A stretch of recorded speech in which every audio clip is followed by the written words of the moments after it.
بالله من الشيطان الرجيم. بسم الله الرحمن الرحيم. إن الحمد لله نحمده ونستعينه ونستغفره ونعوذ بالله من شرور أنفسنا وسيئات أعمالنا.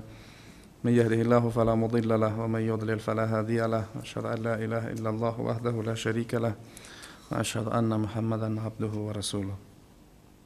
الله متعال سپاس میگیم و شکر او را به جا میاریم که برای شما توفیق را نصیب کرد که بر فهم دین الله متعال و فهم و شناخت کتاب الله متعال و زندگی رسول الله صلی الله علیه و سلم در اینجا جمع شدیم و الله متعال استعداد داریم نیت‌های ما را خالصانه بگردانه و توفیق عمل به آنچه را که می‌آموزیم را نصیب ما بکنه و توفیق دعوت به آنچه را که می‌آموزیم را هم نصیب ما بکنه. موضوعی را که امروز می‌خوانیم ان شاء الله در مورد سیرت رسول الله صلی الله علیه و سلم در درس گذشته دوستایی که تشریف داشتن این نکته را یادآوری کردیم که ترکیز ما شما در مطالعه سیرت مرحله بعد از بعثت هست، به دلیل از این که هدف اساسی از آموزش سیرت اتباع پیامبر صلی الله علیه و سلم هست و اتباع رسول الله صلی الله علیه و سلم قبل از نبوتش مطرح نیست. بعد از اینکه به مقام رسالت و نبوت نائل میشه ما مکلف و پیروی از او میشیم. به این خاطر این مرحله میخوانیم. اما یک موضوعی که فهمیدن از او ضرورت هست و گاهی وقتا به عنوان یک سوال در ذهن خیلی ها باقی سو است که خب پیامبر صلی الله علیه و سلم قبل از پیامبری چی عقیده داشت؟ پیامبر صلی الله علیه و سلم قبل از پیامبری چی میکرد؟ اعمال پیامبر صلی الله علیه و سلم قبل از نبوت به چی شکل بوده؟ خیلی سوال گاهی وقتا مطرح میکنن و ضرورت به پاسخ به این موضوع هست که فهمیده شود. اول ای که رسول الله صلی الله علیه و سلم در اجتماع مکه زندگی میکرد و اجتماع مکه از لحاظ دینی و اعتقادی گرچه خود پیرو ابراهیم میدانستند چون عرب ها از اولاد اسماعیل علیه السلام هستند، اما دین ابراهیم علیه السلام که نمادی از توحید و یکتاپرستی الله متعال بود، خصوصا توسط شخص به نام عمرو بن لحی خزاعی به شرک مبدل شد. او از جمله بزرگان دینی و بزرگان سیاسی مکه بود، اما از امو بزرگای جاهل که متاسفانه به جای از اینکه سبب هدایت اقوام و ملت‌های خود شوند باعث گمراهیشان میشن. عرب ها سفرهای تابستانی و زمستانی داشتند به شام و به یمن. قرآن کریم هم ایره به عنوان یک نعمت ذکر میکنه: لإیلاف قریش ایلافهم رحلة الشتاء والصیف. امی سفرهایشان باعث میشد که با قبایل دیگه و با مردمای دیگه دنیا آگاهی پیدا بکنن. عمرو بن خزاعی وقتی به شام رفت در اونجا مردم بت پرستی میکردن. ای هم انسان جاهلی بود، به جای از این که دقت بکنه و توجه بکنه که اینا مردم گمراهی هستن سنگ و چوب عبادت میکنن مثل یک از انسان‌های دیگه که ما شما وقتی در جوامع غربی میرن، به جای از این که بدیهای اونها را ببینن از بدیهایشان تحت تاثیر از اونها قرار میگیرن. وقتی میان میخوان امو ارزش‌های احمقانه رو این جمع بیارن. این عمرم عین نمی حماقت داشت. رفت اونجا دید که اونها بتار عبادت میکنن، این خوش آمد، گفت والله کار خیلی خوب است. یک بت کلان را به نام هوبل را از اونها خریداری کرد، به پیسه خود از اونها خرید، آورد دوره در مکه از عقیق سرخ جور شده بود. ای را آورد در مکه و یک دستی از او هم قطع شده بود، دستش هم از طلا غالبا جور کرد و برای مردم گفت که اینا بیاین ما شما دیگه ای را عبادت میکنیم، چون اینا مثل فلسفه احمقانه شرک آورد. و در اینجا یک درس مهمی که گاهی وقتا انسان باید بگیره او است که پیروان دینی و رهبران دینی باید انسان‌های عاقلی بوده باشند که از به دینی را که ادعای پیروی از دارن باید آگاهی داشته باشند. مثل که عرب ها ادعای پیروی از ابراهیم را داشتن، اما عمرو بن لحی با وجود از اینکه از جمله رهبران دینی و سیاسی در جامعه بود، اما کاملا انسان جاهلی بود به او دینی که ادعای پیروی از را داشت. متاسفانه ما شما هم در جامعه خود امی رقم متاسفانه حتی ملاها و پیرهای گمراه زیاد داریم که ادعای پیروی از اسلام دارن، اما در تضاد با اسلام حقیقتا عمل میکنن. عمرو هم از امی مردم ها بود. و نکته دیگه هم برمیگرده به مردم. مردم هم لازم هست که از کسی که پیروی میکنن و از یک منهج و عقیده‌ای که پیروی میکنن بر اساس یک بینش و یک علم بوده باشه. هر کسی که هر چی گفت نباید بدن بالش برن. مردم مکه متاسفانه امی ذهنیت نداشتن. وقتی امر آمد گفتن یاد دیگه مولای کلان است، اینا بیاین که گپی کی میگه قبول بکنیم. مثل که در جامعه ما عین گپ است. مردم گمراهی های عجیب غریب میکنن، برش وقتی میگی عقیده غلط است خوب میگه فلانی صاحب گفته. تو امی شخصیت از او به اندازه برش کلان شده که خود شخصیت از او به اصطلاح نمادی از حق برش قرار گرفته دیگه. این که محتوای گپی که این میگه درست است یا نادرست را نادیده میگیره و به امی اندازه پیروی کردن از رهبران دینی را به تعبیر قرآن کریم شرک معرفی کرده. الله تبارک و تعالی در قرآن کریم پیروان اهل کتاب را ملامت میکنه، میگه اتخذوا احبارهم و رهبانهم اربابا من دون الله والمسیح ابن مریم. یهودی ها و نصرانی ها بزرگان دینی خود را و پیشوایان دینی خود را و پیرا و به اسلام الله های خود را به عنوان رب گرفتن، یعنی خدایی به خدایی گرفتن.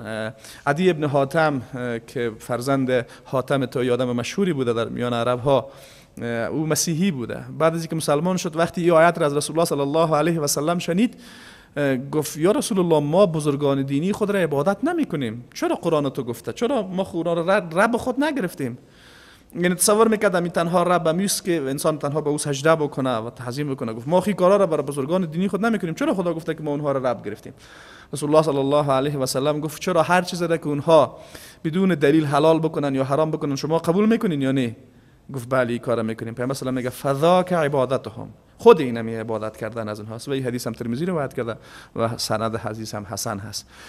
پس عین کار در میان عرب ها هم بود. یعنی سبب اساسی انحراف یک جامعه توحیدی که خود را پیروان ابراهیم علیه السلام و اسماعیل علیه السلام میدانستن امی بود که از بزرگان گمراه خود پیروی کردن. یک بزرگ نکردن که خوبی سنگ و چوب برای چیز دیگه، کعبه نمادی از توحید است و اومدی حالا یک سنگ و چوب برای ما آوردی و از ما میخوای که او را عبادت بکنیم. متاسفانه به این ترتیب در میان عرب ها شرک شایع شد.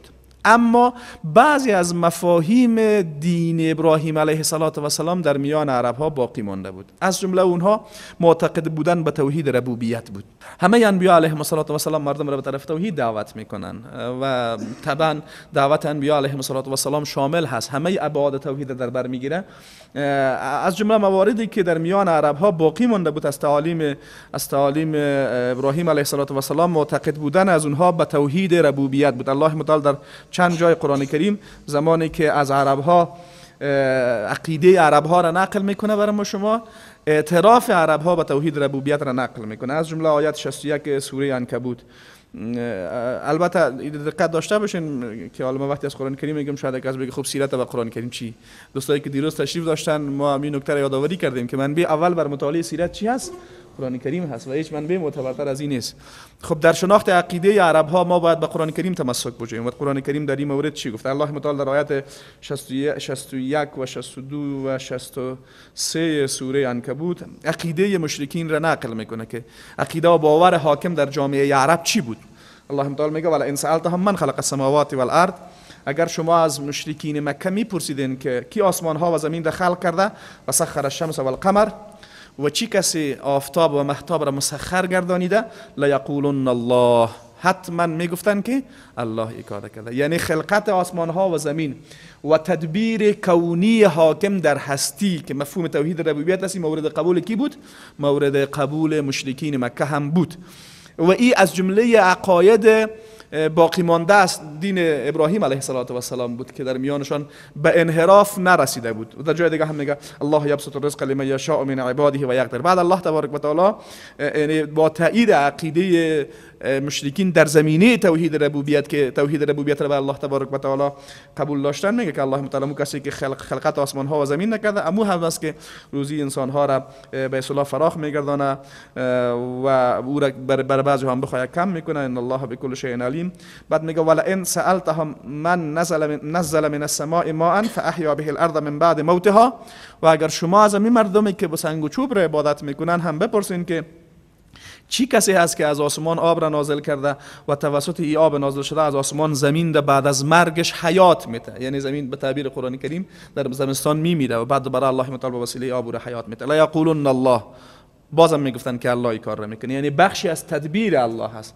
الله متعال میگه قل الحمدلله، پس شما هم الله را حمد دیگه، نمو کسی که باور دارین، نمو که آسمان ها و زمین رو پیدا کرده، آفتاب و مهتاب برای شما مسخر گردانیده، امو هست که روزی شما را میته، امو هست که از آسمان آب را نازل میکنه و توسط آب زمین را حیات میبخشه، برای امو حمد دیگه. بل اکثرهم لا یعقلون، اکثر از اینها باز این کار را نمیکنن. امو رقم در آیت 63 سوره عنکبوت هم امی آیت را بیشتر ذکر کردیم. در آیت 25 سوره لقمان هم الله متعال میگه ولا ان سالتهم من خلق السماوات والارض لیقولون الله. وقتی از اونها بپرسین که آسمان ها و زمین کی خلق کرده، اونها میگن که الله.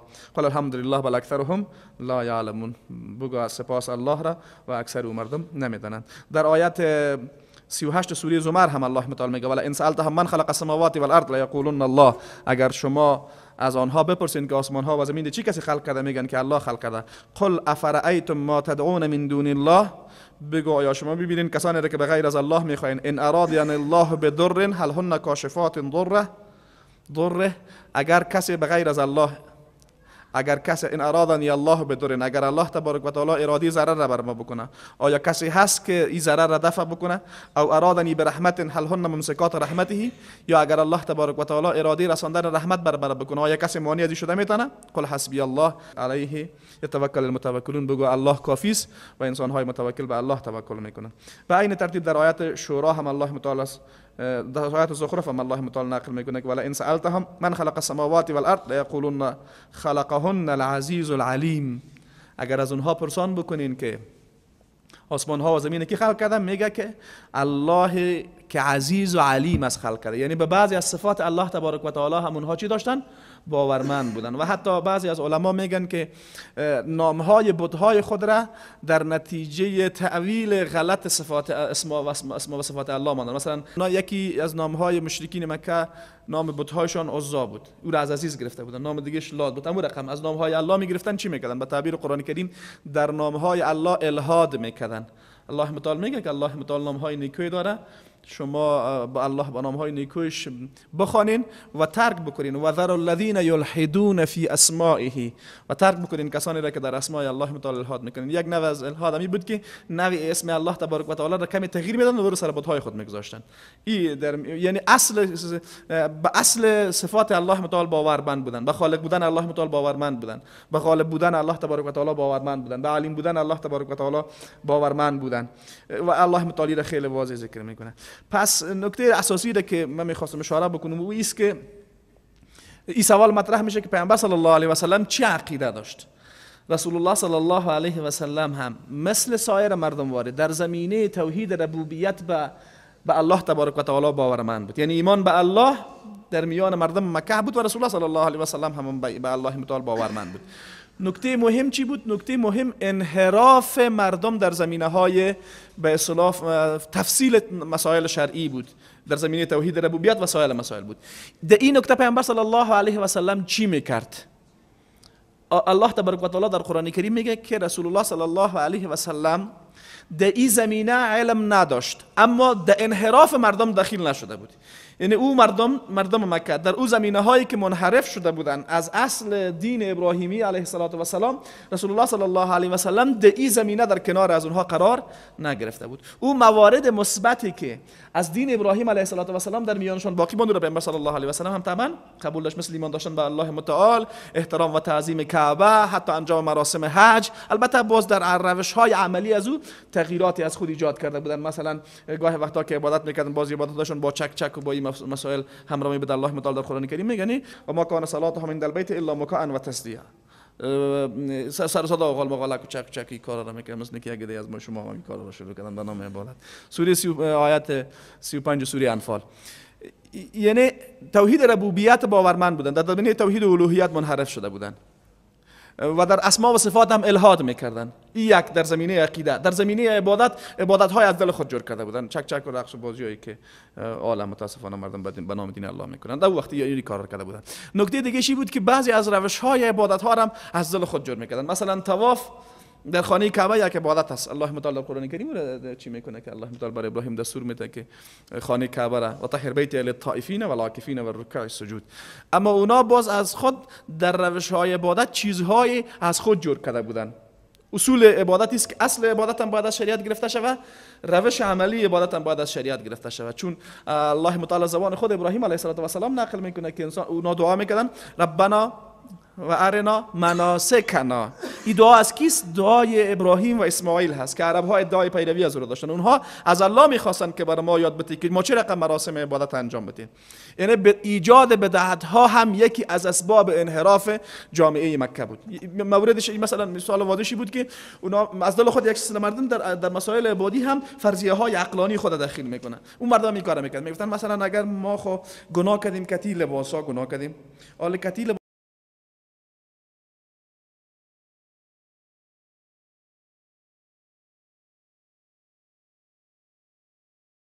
کلیر میگفتن طواف میکردن. گاهی وقتا که لباس پیدا نمیشد میگفت خب کتی لباسا دیگه نمیشه ما طواف کنیم، لباسا رسوم موندن اما تو برهنه طواف میکردن.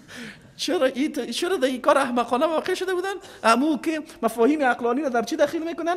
در مسائل عبادت. خیلی از مردم هست نه در مسائل عبادت که وقت سوال میکنه برش میگه خب آیات حدیث گفته، بعضی میاد یک فرضیه عقلانی رو مطرح میکنه. قاعده ایست در مفاهیم عقیدتی که مفاهیم غیبی است عقل باید تسلیم باشه به وحی. در روش های عبادت و در ثبوت عبادت و در طریقه عبادت عقل باید به چی تسلیم باشه؟ عقل باید به وحی تسلیم باشه. در این زمینه ها عقل حق دخالت کردن نداره اصلا. معنای گپی نیست که اینا عقلانی نیستن، عقلانی هستن، اما کیفیت از اینها، جزئیات از اینها با مفاهیم عقلانی درک نمیشه. دقت کردین؟ مثلا ما شما نماز میخونیم، اصل ضرورت نماز عقل درک میکنه، فایده های نماز هم عقل درک میکنه، اما این که مثلا ما چرا نماز فرض صبح 2 رکعت میخونیم، نماز فرض پیشین 4 رکعت میخونیم، این دیگه عقل درک نمیکنه. از سویه عقل چیست؟ بالاتر از سویه عقل است. چرا ما نماز شما مثلا 3 رکعت میخونیم؟ ده این مفاهیم نمیشه که یک نفر بگه خوب همین نماز خیلی خوب است، بله نماز خیلی خوب است دیگه، به نماز فرض صبح 2 رکعت نمیخونیم 4 رکعت میخونیم. حق داره این کارا؟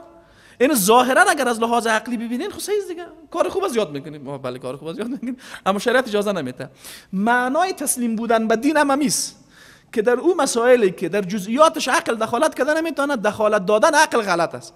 این ظاهرا شما اگر از لحاظ ظاهر استدلال ببینین گپ مشرکین مکه خوب بود دیگه، ما خانه کعبه را طواف میکنیم و اصلا مناسب نیست که با اون لباسی که گناه کردیم خانه کعبه را طواف کنیم، اون خیلی مکان مقدس است. بله چی کنیم؟ خب بیاین روز بندازیم. دقت کنین این خطای بسیار بارزی بود که در میانشان واقع شده بود. یا باز یک سلسله کار غلط دیگه هم که در میان از اونها معمول شده بود که یکی در قبایلی که کلانکارتر بودن در عبادات هم برای خود چی میکردن؟ یک سلسله حقوق ویژه قائل شده بودن. مثلا مردم قریش میگفت که وقتی در عرفات میریم، وقتی پایین شدن دیگه از عرفات از او راه پایین نشیم که مردم دیگه پایین میشن. ما خود دیگه مردمان بزرگ مکه هستیم، ما که هستیم به اصطلاح متولیان بیت الله الحرام هستیم، ما دیگه از او راه تا نمیشه. الله متعال باز در قرآن کریم میگه ان الصفا والمروه من شعائر الله فمن حج البيت او اعتمر فلا. دو آیاتی که میگه از اون راه پایین شوین که دیگه راه پایین میشن. الله متعال بر قرآن کریم بر مردم که میگه شما از چیزام که پایین میشن، از عرفات هم از اون جای پایین شوین که دیگه مردم پایین میشه. اساس دین در زمینه اعتقادی بعضی مواردش از دین ابراهیمی بود، بعضیش تغییر کرده بودن. در عبادات بعضی موارد از اونها گرفته بودن، بعضی هم از خود بدعت جور کرده بودن. از این منطقه پایین نمیشیم که خوب نیست دیگه مردم پایین میشن، ما قریشیم برتریم، اینطور گپاره. یعنی در عبادت داخل داده بودن، برتری های نژادی خود در چی کرده بودن؟ مثل که حال بین مردم و شما میگه کسانی هر کار بد میکنه، باز یک پیشوند سید پیشونی خود میمونه باز کلان کاری میکنه. خب یعنی مطلوب نیست. این کارا را اونها هم کرده بودن، الله متعال اونها را اصلاح میکنه. پس پیامبر صلی الله علیه و سلم هم اساس گپ مایست که این سوال مطرح میشه که رسول الله صلی الله علیه و سلم قبل از نبوت چی باور و عقیده داشت. رسول الله صلی الله علیه و سلم مثل سایر مردم مکه واره اما باورهای مثبتی که از دین ابراهیمی ما نبود، پیامبر صلی الله علیه و سلم به اونها باورمند بود. اما در اون مواردی که مردم منحرف شده بودن، رسول الله صلی الله علیه و سلم در انحراف واقع نشده. همه مورخین و همه سیره‌نویسان متفق هستند که رسول الله صلی الله علیه و سلم یک بار هم به بت سجده نکرده و حتی نه تنهایی که به بت سجده نکرده، نوع نسبت به بت‌ها و دیگرها یک تنفر و یک نفرت قلبی هم داشته.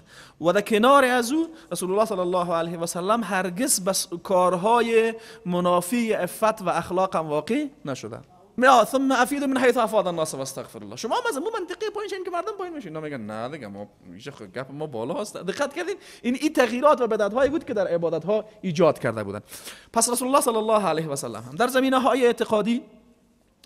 های اعتقادی امو عقاید سالمی که از دین ابراهیمی مانده بود باورمند بود، اما جزئیات تفاصیل احکام را نمیدانست. و این آیه قرآن کریم الله متعال به همین موضوع اشاره میکنه که بر پیامبر صلی الله علیه و سلم میگه ما کنت تدری مل کتاب ولل ایمان، تو نمیدانستی. و کذالک اوحینا الیک روحا من امرنا، و این گونه هست که ما وحی کردیم به تو وحی را از جانب خود. ما کنت تدری مل کتاب ولل ایمان، که تو نمیدونستی کتاب چیست و ایمان چیست.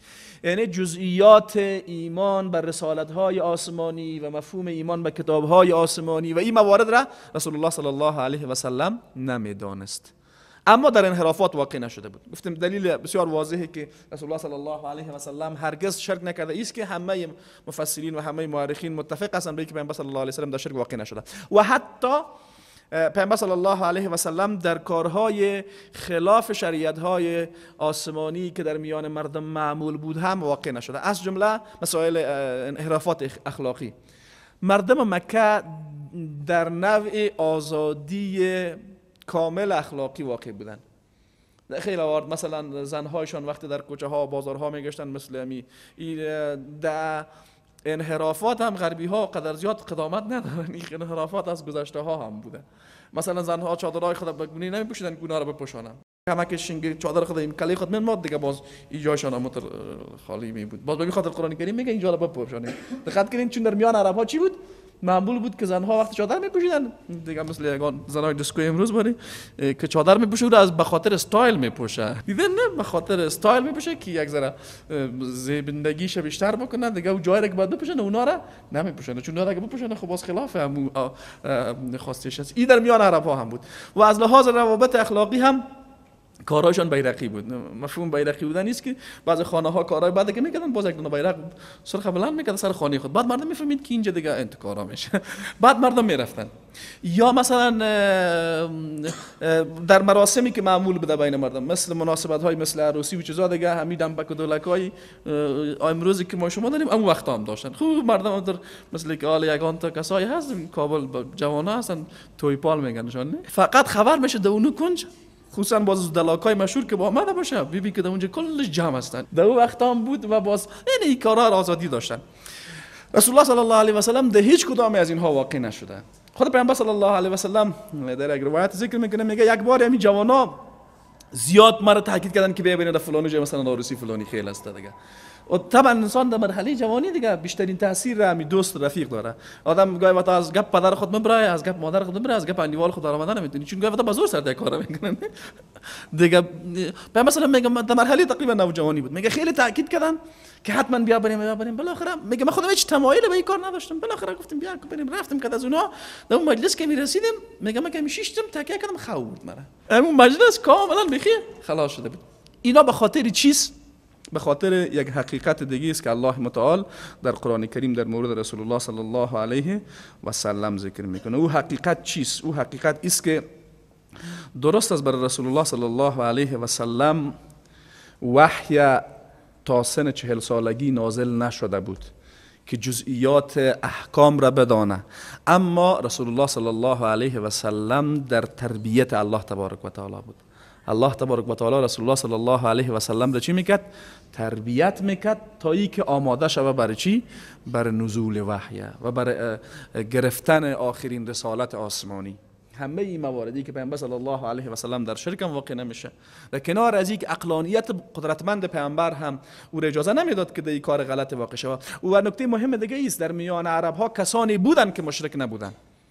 در میان عرب ها یک عده از انسان های عاقل و هوشیار دیگه هم بودن که در این انحراف بزرگ واقع نشده بودن. اونها را حنفا میگن. در تاریخ مشهور هست حنفا کسانی بودن که خدا را به وحدانیت و به یگانگی باورمند بودن، اما چون شرک قبول نمیتونستن بکنن در شرک واقع نبودن، خود جزئیات احکام دیگر هم نمیفهمیدن. و متاسفانه امو ادیان آسمانی که مردم پیروانشان هم از اونها باقی مانده بود، مثل یهودی ها و مسیحی ها، مشخصا مسیحی ها، در اونها هم شرک واقع شده بود. اونها نمیتونستن که مسیحیت هم قبول بکنن و یک طرف شرک حاکم در جامعه خودم قبول کردن نمیتونستن. به همین خاطر موحدینی بودن که جزئیات شرایع را نمیدانستن و به همین خاطر ایده از علما میگن اونها هم نجات پیدا کرده شده هستند.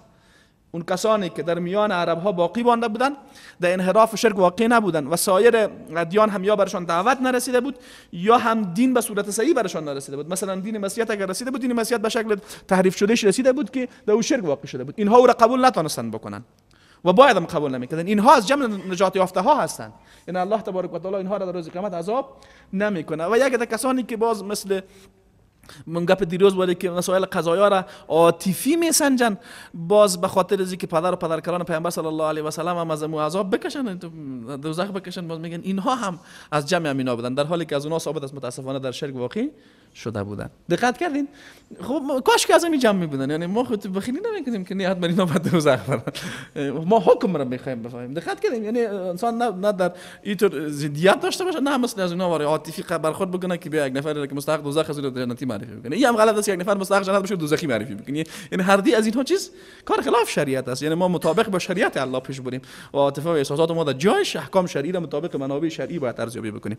دیگه اگر فرض بکنیم بوده باشن خوب، اما این از لحاظ شرعی، از لحاظ تاریخی گپ ثابت نیست و بلکه برعکسش متاسفانه ثابت است که اونا در شرک واقع شده بودن. بر ترتیب پیامبر صلی الله علیه و سلم هم، این مفهوم اصلی گپ ما است که قبل از بعثت رسول الله صلی الله علیه و سلم در انحرافات اعتقادی و انحرافات عملی حاکم در جامعه واقع نشده.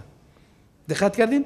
اما اون نکات مثبت اعتقادی که از دین ابراهیمی در میان عرب ها بود طبعا را باورمند بوده، مثل ایمان به وحدانیت الله تبارک و تعالی، تعظیم خانه کعبه و موارد دیگه. بعد چی دلیل؟ به دلیل از اینکه الله تبارک و تعالی در قرآن کریم خودش بیان میکنه که قبل از نبوتم الله تبارک و تعالی رسول الله صلی الله علیه و سلم را ترک نکرده. الله متعال در سوره والضحی میگه والضحی واللیل اذا سجى ما ودعك ربك وما قلى وللآخرة خیر لك من الاولى ولسوف يعطيك ربك فترضى. اینا نعمت هایی است که الله متعال بر پیامبر صلی الله علیه و سلم میگه و غالبا مفسرین نظرشان است که این سوره بعد از یک فترتی از وحی، یعنی بعد از اینکه مثلا وحی آغاز شد، بعد یک مدت زمان وحی قطع شد، در اینمی مرحله سر پیامبر صلی الله علیه و سلم خیلی گران تمام میشد، خیلی سخت سرش تمام میشد. و اگه در مشرکین هم پیامبر صلی الله علیه و سلم چی میکردن؟ به اصطلاح بعد میگفتن که این خدایش فراموش کردن، برش وحی نمیه. به این خاطر الله متعال بر پیامبر صلی الله علیه و سلم این آیت را نازل میکنه. بعد در قسمت اخیر این آیت الله متعال از این حقیقت خبر میده که قبل آل رخ و خیر که حتی از ابتدای تولد و بعد از مرحله طفولیت و بعد از مرحله طفولیت امی مراحل زندگی رسول الله صلی الله علیه و سلم تحت تربیت الله تبارک و تعالی بود و الله تبارک و تعالی خودش رسول الله صلی الله علیه و سلم را به خاطر ابلاغ آخرین رسالت آسمانی آماده میکرد. الله متعال بر پیامبر چی میگه؟ الم یجدک یتیما فآوا. از نعمت هایی که قبلا الله متعال برش داده، آیا ما تو را یتیم نیافتیم و جایگاه ندادیم؟ یعنی زمینه پیامبر صلی الله علیه و سلم یتیم تولد شد، اما مثلا شرایط زندگی برش به گونه مطلوب پیش رفت، هم دایه داشت هم موارد دیگه. و وجدک ضالا فهدا. این آیت دو تفسیر داره. یک تفسیرش است که پیامبر صلی الله علیه و سلم میگه ما تو را سرگردان یافتیم، یعنی تو یک هدایت را نمیافتی در جامعه. خوبی هایی که بود خوب بود، اما انحرافاتی که در جامعه بود تو نمیتونستی اونها را قبول بکنی و سرگردان بودی، نمیفهمیدی چی بکنین. فهدا، ما تو را هدایت کردیم با نزول وحی. یک دی از علما میگن که نه، این قبل از نزول وحی است، چون در سیاق چی میآید؟ در اون مرحله زمانی زندگی پیامبر صلی الله علیه و سلم آیت سخن میگه که قبل از نبوت است. و وجدک عائلا فاغنا، این هم قبل از نبوت است. فاما الیتیم فلا تقهر، بعد این حکم را برش میده. دقت کردین؟ یعنی آیت و وجدک ضالا فهدا بین دو کدام آیت است؟ الم یجدک یتیما فآوا و وجدک عائلا فاغنا، که اشاره به قبل از نبوت رسول الله صلی الله علیه و سلم است. پس و وجدک ضالا فهدا چند تفسیر میتونه داشته باشه. یک تفسیرش است که ما تو را سرگردان یافتیم و از اینکه در گمراهی قومت واقع شوی ما تو را حفظ کردیم. دقت کردین حتی یک آدم میگن که پیامبر صلی الله علیه و یک بار گم شده بود، البته این تفسیر به نظرم ضعیف میاد. پیامبر صلی الله علیه و گم شده بود، بعد الله متعال را به طرف قوم قبیلش به اصطلاح راهنمایی کرد، منظور اشاره آیت به است. اما ما فکر میکنیم گپ کوچک است، الله متعال از نعمت بزرگتری سخن میگه و او میتونه در مصداق این آیت همین مفهوم دخیل بوده باشه. البته امیدوارم تفسیر به رأی نشه، در مصداق این آیت دخیل بوده باشه که پیامبر صلی الله علیه و سلم در جامعه‌ای که دیگرها به انحراف بودن، الله متعال رسول الله صلی الله علیه و سلم از انحراف حفظ کرد و این مطابق واقع هم هست. دلیلش است که پیامبر صلی الله علیه و سلم در انحراف قوم خودش واقع نشده. بعد میگه و وجدک عائلا فاغنا، ما تو را مثلا فقیر یافتیم و بی نیاز گردانیدیم، مثلا با ازدواج با خدیجه رضی الله عنها که مال زیاد باز در اختیار رسول الله صلی الله علیه و سلم قرار گرفت. یک نکته دیگه است که چرا، یک سوال بسیار مهم دیگه هم که گاهی وقتا در زندگی پرسیده میشه و سوال زیاد است که در زندگی انسان ها میاد، خصوصا کسانی که با مشکلات مواجه میشن.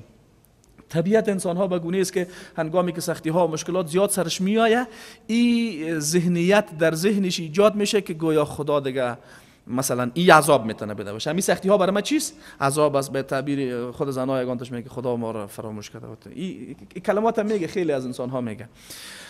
مرحله قبل از بعثت زندگی پیامبر صلی الله علیه و سلم برای یک انسان مسلمان این درس را هم میته که واقع بودن در سختی ها و مشکلات دنیوی هرگز به معنای عذاب الهی نیست. دقت کردین؟ و بلکه میتونه واقع بودن در سختی ها انسان را بسازه و انسان را خوب پخته بکنه، مثل امو تعبیر یک از انسان های ادیبی که میگن وقتی خشت خام است زیاد به درد نمیخوره، باید در کوره ها بره و آتش را لمس بکنه تا ای که پخته شود. دقیقاً انسان امی رقم هست و به امی خاطر الله متعال در آیه قرآن کریم از مرحله یتیمی پیامبر سخن میگه. بعد بر پیامبر چی میگه؟ دستور میده فاما الیتیم فلا تقهر. یعنی چی؟ یعنی وقتی انسان خودش یک وضعیت را درک کرده باشه، خوب میفهمه که اینمی وضعیت چقدر سخت است و باز یک نفر دیگه که در امو حالت باشه انگیزه بیشتر برای کمک کردن به او می داشته باشه. دقت کنید، یک نفر که خودش یتیمی را تیر کرده باشه، بعد او بسیار انگیزه داره برای کمک کردن به یتیم، چون به تعبیر عام از دل یتیم میآید. یک نفری که فقر را سپری کرده باشه، بعد او انگیزه بیشتر داره به خاطر کمک کردن به فقرا، چون درد فقر را احساس میکنه. دقت کنید. و به همین خاطر در زندگی رسول الله صلی الله علیه و سلم جالب است که همه انواع سختی ها آمده و شاید هم شدیدترین سختی ها. یعنی شما اگر زندگی پیامبر صلی الله علیه و سلم دقت کرده باشین، بسیار اندک است او انسان هایی که مشکلات زندگیشان مثل مشکلات زندگی رسول الله صلی الله علیه و سلم باشه. رسول الله صلی الله علیه و سلم تولد میشه، قبلا پدرش وفات کرده، در 6 سالگی میرسه، در 4 سالگی میرسه مادرش وفات میکنه، در 6 سالگی میرسه پدر کلانش وفات میکنه. دقت کنید، این خیلی برای انسان خیلی دردناک است، خصوصا در مرحله طفولیت. متوجه شدید؟ گاهی وقتا یک نفر مثلا تنها پدر نداره، برادر کلانم داره، مثلا دیگه موارد هم هست، بازم امی درد بی پدری برش بسیار خطرناک است، خیلی سخت است. حتی گاهی وقتا اولا از لحاظ سنی بزرگ بوده باشه، هر قدر کوچک باشه دردش بیشتر است و هر قدر بزرگ باشه کمی تحملش بالاتر میره. اما باور بکنین خیلی از کسایی هستن که هر قدر کلانم بوده باشه، اونمون رحمت و عطوفتی که پدر برش میته دیگران نمیتونن برش بدن و این یک درد خیلی کلان است. عملا انسان مثلا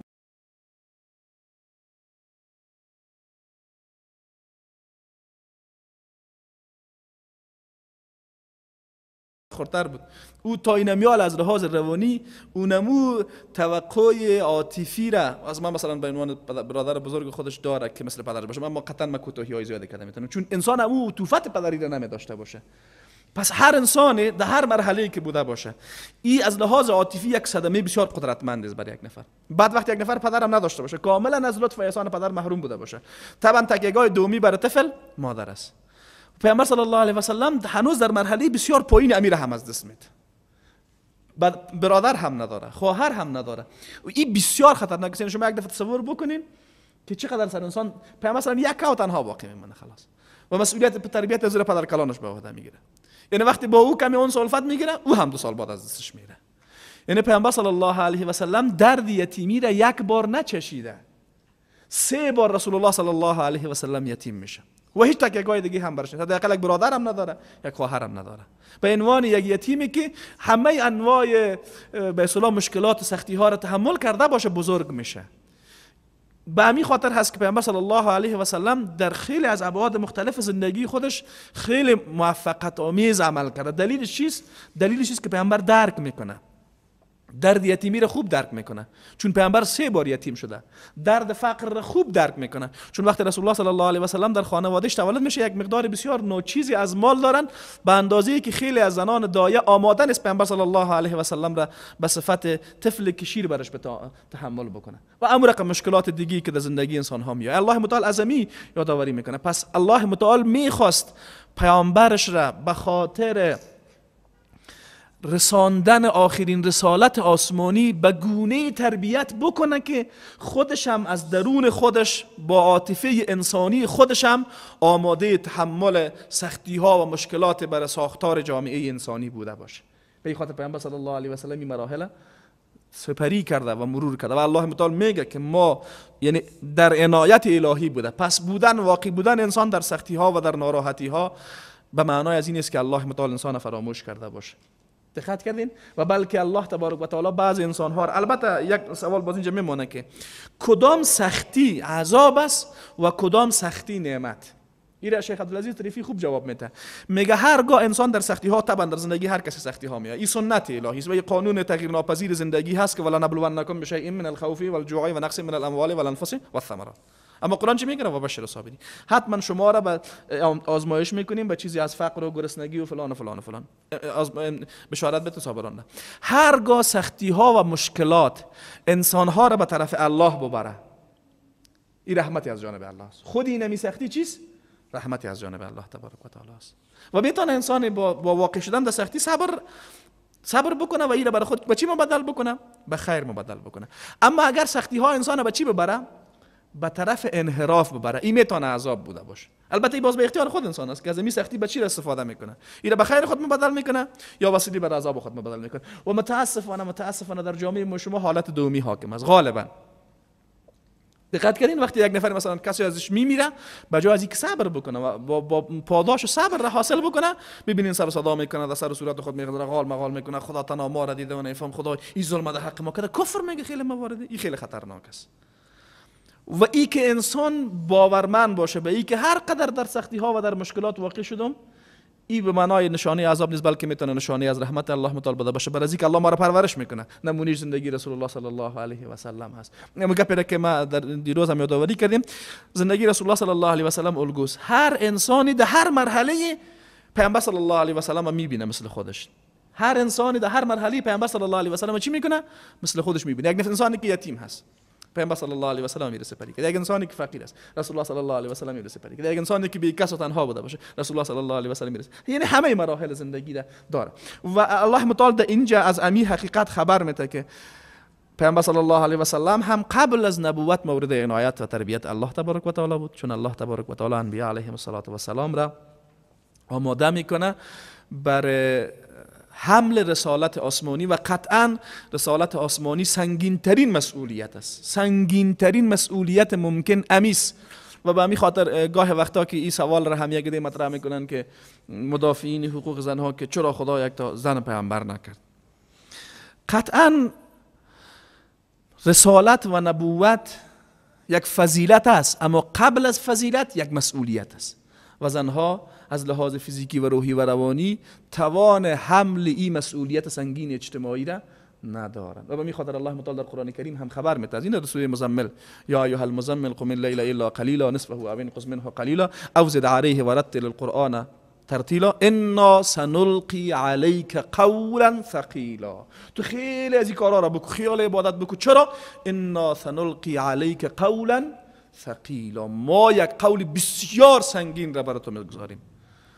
دقت کردین؟ پس الله تبارک و تعالی یکی از حکمت‌های واضحی که زنان نمیتونن بر رسالت و نبوت نائل شوند است که رسالت و نبوت سنگین ترین مسئولیت اجتماعی است و زنها از لحاظ خلقتی و از لحاظ روحی و روانی و از لحاظ توانایی فیزیکی خلقتا آماده برای حمل این مسئولیت سنگین اجتماعی نیستن. اگر الله متعال بازم اونها را مسئول میکرد، این در حق زنها ظلم بود. دقت کردین؟ این شما دقت بکنین، الله متعال ظلم نمیکنه. از لحاظ خلقتی زنها از لحاظ روحی و روانی و جسمی و فیزیکی قدرت حمل سنگین ترین مسئولیت اجتماعی را ندارن. اگر الله بازم اونها را به پیامبری مبعوث میکرد، سر از اونها چی میشد؟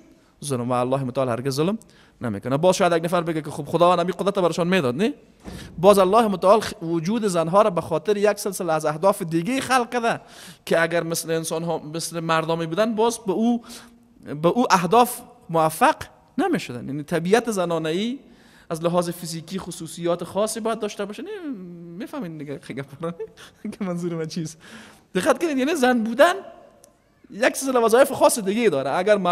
اگر اونها مثل موارد جسم بسیار خشن تنومند و قدرتمند داشتن، باز دیگه به او مسائل کارایی نمیداشت. نه، حالا اگر اتمی بود برهم میخورد. و نظم الهی چیست؟ خلقت الله بی نهایت دقیق است.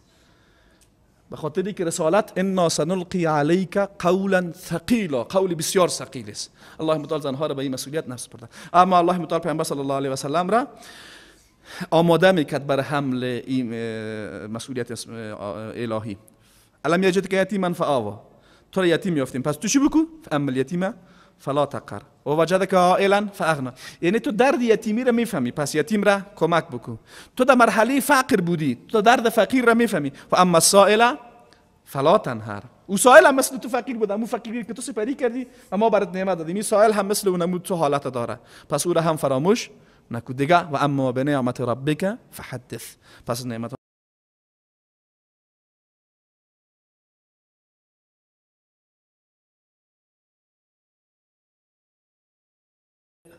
قبل از نبوت، قبل از اینکه برای خودش وحی نازل شود، عقاید و باورهای باقی مانده از دین توحیدی ابراهیم علیه السلام که عقیده و وحدانیت الله در زمینه‌های توحید ربوبیت و اینها بود، به او باورمند بود. اما او انحرافاتی که در میان مردم واقع شده بود در زمینه‌های توحید ربوبیت و در زمینه‌های عملی، در عبادات و در مفاهیم اخلاقی، پیامبر صلی الله علیه و سلم در اینها واقع نشده. و دلیل از این که الله تبارک و تعالی رسول الله صلی الله علیه و سلم را از این موارد حفظ کرده، به خاطری که اگر نعوذ بالله پیامبر صلی الله علیه و سلم در این موارد واقع می بود، بعد از رسالت اگر مردم از این کار منع میکرد، بعد مردم به او توجه نمیکردند. دقت کنین، یکی از دلایل کلانی که امروز دعوتگرای زیاد گپشون و زیاد تاثیر نمیکنه همین گپ است. ما شما خیلی خوب به دیگران میگیم، در مورد خود کی هستیم کوتاهی زیاده داریم. گاهی وقتا خود یگان تا آدم ملامت میکنه، این ملامتیشان هم بجا هست. حتی اگر ملامت هم نکنه، وقتی یک نفری میبینه که فلانی عملش با قولش برابر نیست، خود به خود به گپ از اون نمیکنه. این طبیعت انسان ها هست. و به خاطری که در میان مردم مکه مردم در امی انحراف واقع نشن، الله تبارک و تعالی رسول الله صلی الله علیه و سلم حفظ کرده. یک نکته دیگه هم ای که بر اساس عقیده مسلمان ها، انبیاء علیهم السلام از لحاظ عقلانیت قدرتمندترین عقلانیت را دارن، یعنی عاقل ترین انسان ها هم هستن. چون الله متعال وقتی در قرآن میگه الله یعلم حیث یجعل رسالته، الله میدونه که رسالت را در کجا قرار بده، یعنی چی کسی را به عنوان پیامبر انتخاب بکنه. دقت کنید، اونمو صفاتی که به خاطر ادای رسالت آسمانی نیاز است، مثلا قدرت عقلانیت بسیار بلند، این انبیاء علیهم السلام به صورت کامل دارن. حتی قدرت فیزیکی انبیاء علیهم السلام سالم ترین انسان ها از لحاظ قدرت فیزیکی هم بودن. از لحاظ دقت یا به تعبیر دیگه به اصطلاح زیرک بودن، دقت کردین، حکمت داشتن، همه موارد دیگه، همون موارد صفات انبیاء علیهم السلام اگر شد فردا ان شاء الله باز در مورد بحث میکنیم که کدام صفات در انبیاء علیهم السلام باشه اگر از بحث اصلی خود دور نشه. امونا رو همهشون داشتن. پس انبیاء علیهم السلام مشخصا رسول الله صلی الله علیه و سلم هم با داشتن عقلانیت بسیار بلندی میتونست خودش هم از این انحرافات خود چی بکنه؟ حفظ بکنه. در کنار از اینکه همین عقلانیت هم نعمت از جانب الله متعال است و الله متعال باز پیامبر صلی الله علیه و سلم را با وجود از اینکه با نعمت قدرت عقلانیت بالا مشرف کرده بود، عملا در مورد عنایت و تربیت الله تبارک و تعالی هم بود. پس پیامبر صلی الله علیه و سلم قبل از مرحله نبوت هم از واقع بودن در شرک معصوم هست، همه انبیاء علیهم السلام به همین ترتیب، و از واقع بودن در گناهان بزرگی که بتانه رسالت اونها را زیر سوال ببره. همه انبیا علیهم السلام از این بری هستند و رسول الله صلی الله علیه و سلم هم بری بود. و بعد پیامبر صلی الله علیه و سلم وقتی به نبوت مکلف میشه دیگه هر چیزی را که الله تبارک و تعالی برای پیامبر صلی الله علیه و سلم وحی میکنه، عمل کرده پیامبر صلی الله علیه و سلم و عقیده پیامبر صلی الله علیه و سلم و رفتار و کردار رسول الله صلی الله علیه و سلم بر اساس چی پیش میره؟ بر اساس وحی پیش میره. و ان شاء الله و این که در کدام مرحله شروع میشه و چی حالات و خصوصیاتی میاد ان شاء الله فردا باز در مورد ازی یا در مورد گپی که بیشتر گفتیم صحبت خود کردیم. سبحانك اللهم ربنا و بحمدک نشهد ان لا اله الا انت استغفرك و اتوب الیک.